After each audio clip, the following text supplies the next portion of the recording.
والصلاة والسلام على سيد الأنبياء والمرسلين أما بعد فأعوذ بالله من الشيطان الرجيم بسم الله الرحمن الرحيم۔ قرآن مجید فرقان حمید کے 20ویں پارے کی آج کی تراویح میں ہم نے تلاوت سماعت کی۔ اس پارے کی آیت نمبر 87 میں اللہ تبارک و تعالی نے سور پھونکے جانے اور اس کے نتیجے میں پیدا ہونے والی گھبراہٹ کا ذکر فرمایا ہے،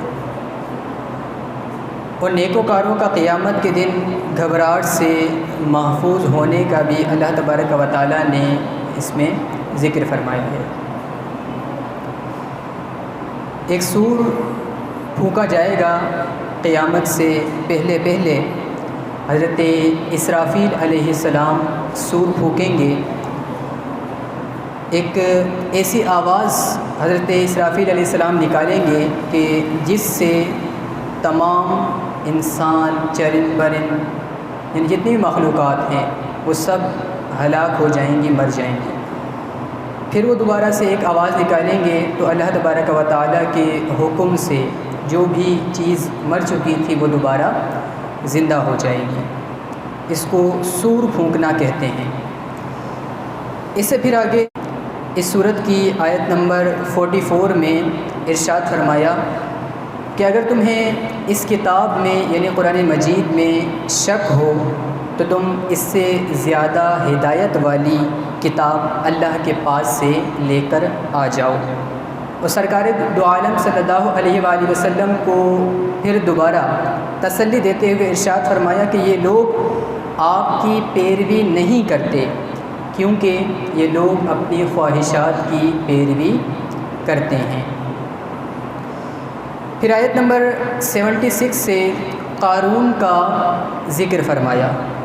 قارون حضرت موسیٰ علیہ السلام کا ایک قریبی رشتہ دار تھا، آسمانی کتابوں کے بارے میں اس کو علم تھا، جانتا تھا، لیکن جب اللہ تبارک و تعالیٰ نے اسے دولت عطا فرمائی، یاد رکھیں کہ دولت جو ہے جب اللہ تبارک و تعالیٰ کسی انسان کو عطا فرماتا ہے تو ہر ایک کے لیے دولت اچھی نہیں ہوتی، ہر ایک اسے ہضم نہیں کر پاتا۔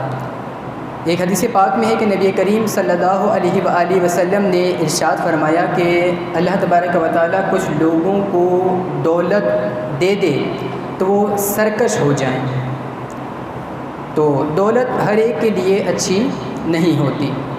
تو کہتے ہیں کہ قارون کو اللہ تبارک و تعالیٰ نے دولت سے نوازا، اور یہ کہا جاتا ہے کہ اس کے پاس اتنی دولت تھی کہ اس کا پورا ایک لشکر، قافلہ اس کے خزانوں کی چابیاں اٹھائے پھرتا تھا۔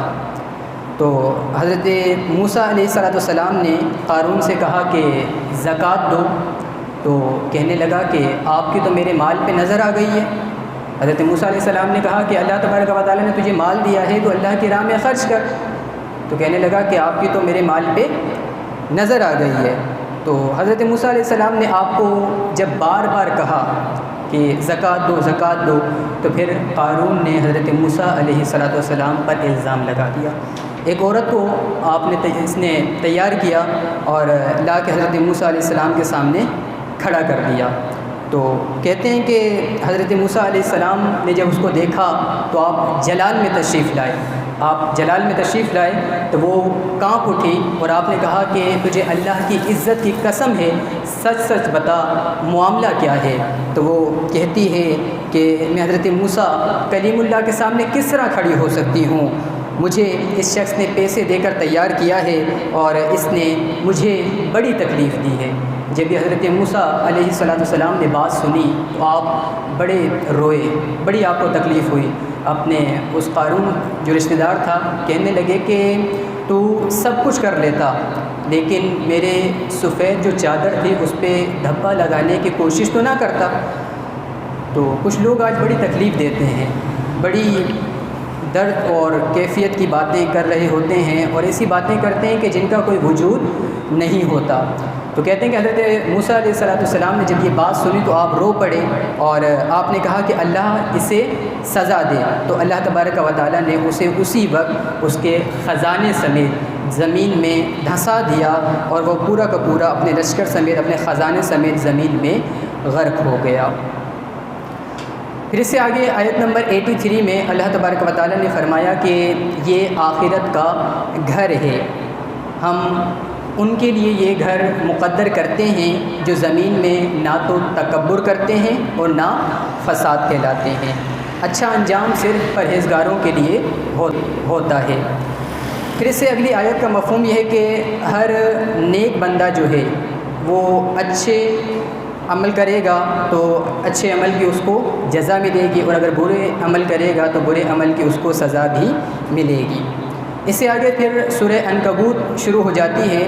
اس سورت کی آیت نمبر 8 میں ارشاد فرمایا کہ اپنے ماں باپ کے ساتھ نیک سلوک کرو اور ان کی اطاعت کی حدود بھی مقرر کر لو۔ 3-4 دن پہلے بھی یہ آیت مبارکہ اسی طرح گزری تھی کہ اپنے ماں باپ کو جھڑکو نہیں، ان کے لیے عاجزی کے بازو بچھا دو۔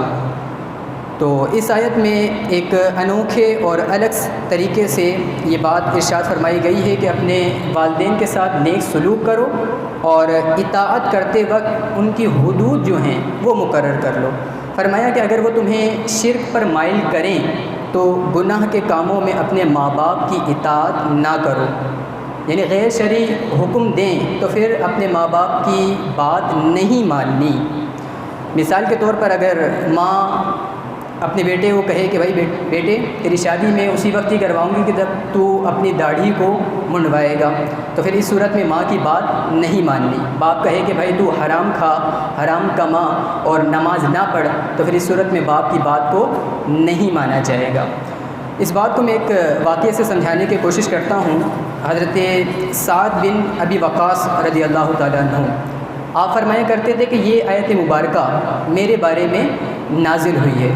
فرمانے لگے کہ جب میں نے کلمہ پڑھا تو میری ماں نے بھوک ہڑتال کر لی اور کہنے لگی کہ میں مر جاؤں گی لیکن کھانا نہیں کھاؤں گی، کھانا اسی وقت ہی کھاؤں گی جب تو کلمہ چھوڑ دے گا۔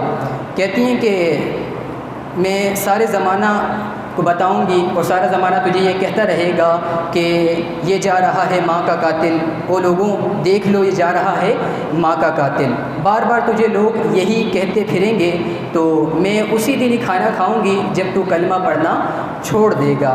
تو حضرت سعد بن ابی وقاص رضی اللہ تعالیٰ عنہ کہتے ہیں کہ میں ایک دن اپنی ماں کے سامنے آ کر کھڑا ہو گیا اور میں نے کہا کہ ماں آج تک میں نے تیری کبھی نافرمانی نہیں کی، ساری زندگی میں نے تیری اطاعت کی ہے۔ تو ماں نے کہا ہاں تو نے اطاعت کی ہے۔ تو پھر فرمایا کہ ماں تو یہ بھی جانتی ہے کہ میں اپنی بات کا پکا ہوں، یعنی میں جو فیصلہ کر لیتا ہوں اس فیصلے پر اٹل رہتا ہوں، قائم رہتا ہوں۔ ماں نے کہا ہاں میں جانتی ہوں۔ تو پھر فرمایا ماں سن لے، یہ تو تیری ایک جان ہے، اگر اس طرح 1000 جانیں بھی ہوتی تو وہ قربان، میں ماں کو قربان کرنا چاہتا ہوں لیکن محمد عربی کے کلمے کو میں چھوڑ نہیں سکتا، یہ کلمہ مجھ سے نہیں چھوٹے گا، اگر ماں چھوٹ جائے تو چھوٹ جائے لیکن جو میں نے کلمہ پڑھ لیا ہے یہ میں کلمہ کبھی نہیں چھوڑوں گا۔ لہٰذا اگر تجھے کھانا کھانا ہے تو تو کھا، نہیں کھانا تو تیری مرضی۔ کہتے ہیں کہ یہ جملے کہہ کر میں گھر سے باہر نکلا تو جب واپس آیا تو کیا دیکھتا ہوں کہ میری ماں کھانا کھا رہی تھی۔ لوگوں نے، جو محلے کی عورتیں تھیں، انہوں نے پوچھا کہ اب کیا ہوا تجھے؟ تو وہ کہنے لگی کہ میرا بیٹا جو ہے یہ بات کا بڑا پکا ہے، یعنی جو فیصلہ کر لیتا ہے یہ اس فیصلے پر اٹل رہتا ہے، قائم رہتا ہے، تو جو میرے بیٹے نے کہا ہے وہ ٹھیک کہا ہے۔ تو بات یہاں یہی سمجھائی جا رہی ہے کہ اگر ماں باپ غیر شرعی حکم دیں تو ان کی بات پھر نہیں ماننی۔ اللہ تبارک و تعالیٰ سمجھنے کی توفیق عطا فرمائے۔ آمین۔ وما علیہ الا البلاغ۔